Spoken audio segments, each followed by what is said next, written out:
Good morning, everyone. Welcome to another weekly ramble.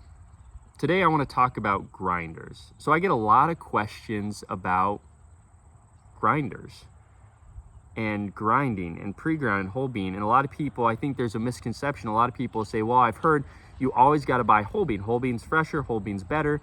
Get whole bean and you got to get a grinder, which to some degree that is true. Whole bean is better. It stays more fresh as whole bean. But the problem is, and I think what gets lost in the wind in this push on whole bean, is you also need a good grinder.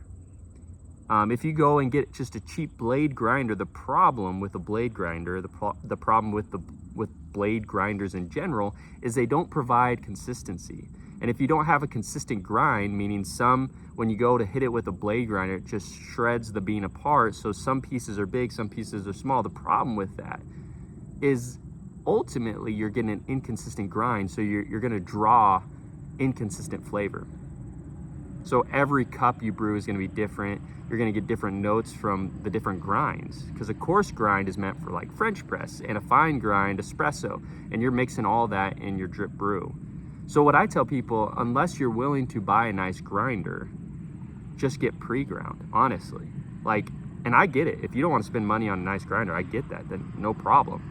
Or if you want to just brew up a quicker cup and don't want to mess with the loud grinder in the morning, I get that too.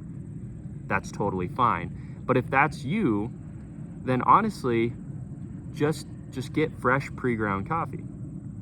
And if you buy from us online and you buy from us locally, it's fresh, it's pre-ground, it works too.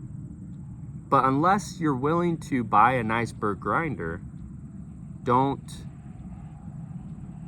buy into, I gotta buy whole bean and then go buy this cheap grinder, because the cheap grinder is not gonna provide good flavor unless you're willing to buy a nice Berg grinder. Just buy fresh pre-ground coffee. I guarantee you it'll taste good too. So don't get lost in the notion of I gotta buy a whole bean, so you go buy a cheap grinder. Don't buy a cheap grinder. If you want a grinder, go get a nice Berg grinder. That way it's consistent, that way it stays delicious. If you don't want to pay out for a nice grinder, which once again, I totally get, just buy the pre-ground fresh and it'll work too. All right, everyone, have a great day. Peace.